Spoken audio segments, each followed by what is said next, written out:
men anıldım şuna yaxshi gapsa to'g'ri bildirishimiz kerak. Har qanday shu ish qilganlarni ko'zimiz ko'rib turyapmiz. Burunda ish qilayotganlarning kimning qilgan, kimning qilmaganligini qarab bir odam bilalaydi.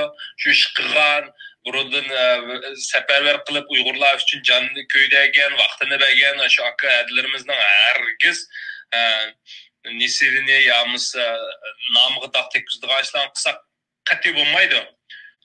Ammo bu non-government organization degan shu tashkilotlar, non-government organization degan shu hukumat ishiga aralashmaydigan ishlar, tashkilotlar. Ularning kuchi cheklik bo'ladi. Shuni to'nib yetish kerak. Ham partiya ham mishada shu organization bilan shu hukumatni bog'laydiganga kuchli rol o'ynash kerak. Ham xalqni dunyoga shu ishga safarbar qilishga kuch o'ynaydigan. Ham birdan bir tashkilot, ham guruh shu partiya hamda